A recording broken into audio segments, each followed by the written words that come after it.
Hi, I'm Calais Campbell, and I want to teach you about the strategy of rushing the passer. Now, the most important thing is understanding your opponent.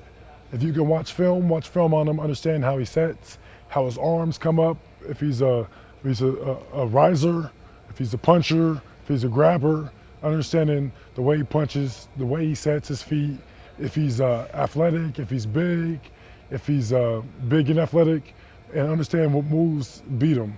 So if you can watch film and see the plays that beat him, plays he does well against, that use it to your advantage. Go to the game with a plan. Understand what moves you want to use, what moves you like to use, what moves work for you, what moves don't. So try everything in practice, work on all of them, see which ones are to your advantage, we'll see which ones are not. But the most important thing is understanding your opponent.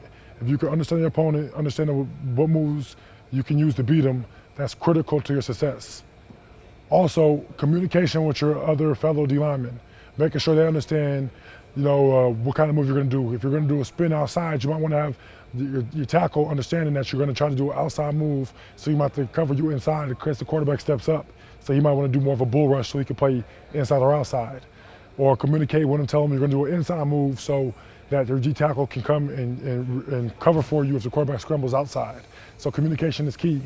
But going there with a plan. Sometimes your plan changes depending on what the offensive lineman does. So you have to be critical and understanding, situations and counters. Work on having the counters to every move you have. Every move you have, you should just have a natural counter. The spin move is a great counter to have to pretty much any move. Sometimes, whatever, it just depends on your body type and what you like to do. So work on winning with your first move, but sometimes it's the second move that wins. Understanding once you beat your man, what the quarterback likes to do. If you get a guy like John Elway who always spins out, you have to understand that. Tony Romo is very good at spinning out as well. But, high school quarterbacks, some are scramblers, a lot of scramblers these days. Some are big guys who like to stand in the pocket, but you have to be ready. But everything is controlled aggression. So you want to be aggressive as you can, but controlled. You don't want to be too aggressive where you're off balance and you're falling over the place. The biggest thing is understanding how to be 100% full speed, but under control in football position. After every move you do, you should break down into football position, especially against a scrambling quarterback. And then always play with 100% full speed. Every move you do it as best you can, 100% full speed.